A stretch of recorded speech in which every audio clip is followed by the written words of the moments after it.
I just drove up here from the land of the white Tesla, aka Orange County. I smuggled in some plastic straws and bags. In case you guys are interested, I have some samples. So, I was actually born in Iran. People ask me, what is it like there?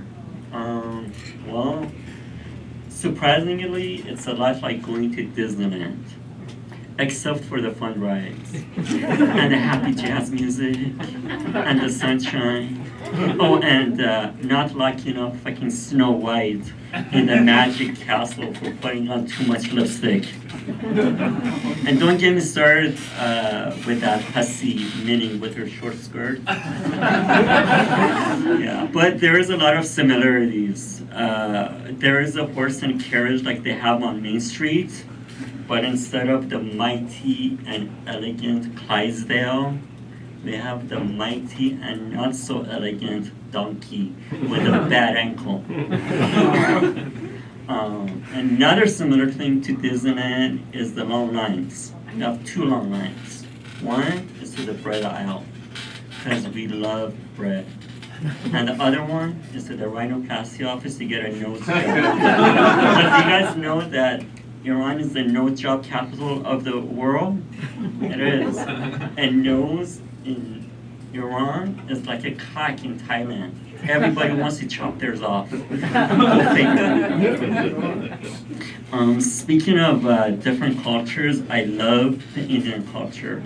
I especially love their food, the real, authentic stuff. So I was watching this YouTube video on Indian street food, and it showed this Indian gentleman with a stained wife beater shirt in the hot sun making biryani with his bare hands.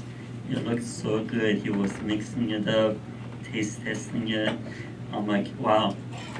But I got annoyed by the comments, Ew, that's not sanitary. How come he doesn't wear rubber gloves? He should wear rubber gloves. You are arrogant, ignorant, I replied.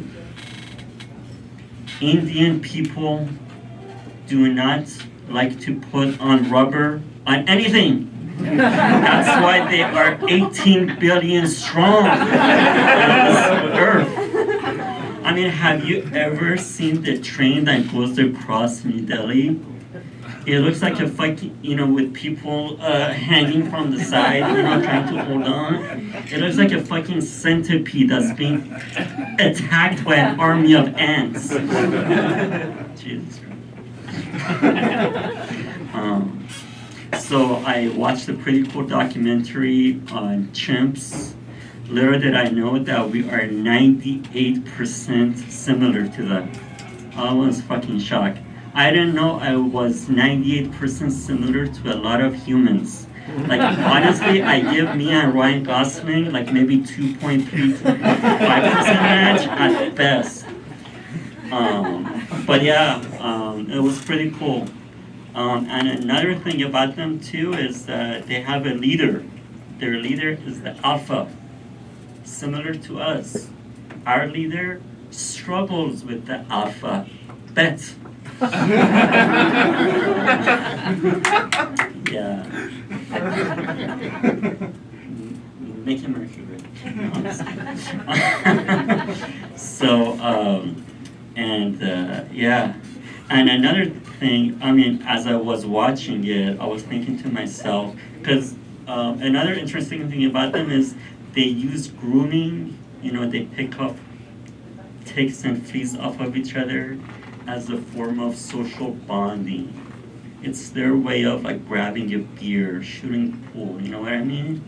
So I was thinking, if I were to go to their tribe and offer them a flea and tick spray, would I be a hero or would I be a foe? Because on the one hand, I would cure their itch, right? But on the other hand, I would fuck up all their incentive to want to socially interact with each other. It would be like giving them fucking TikTok and iPhone. All so I could just imagine the one monkey calling his other, like the one chimp calling his buddy chimp. You know, hey bro, you want me to come over and pick some fleas off of you? He's like chilling on his branch, going like this. No, I'm good. Thank you.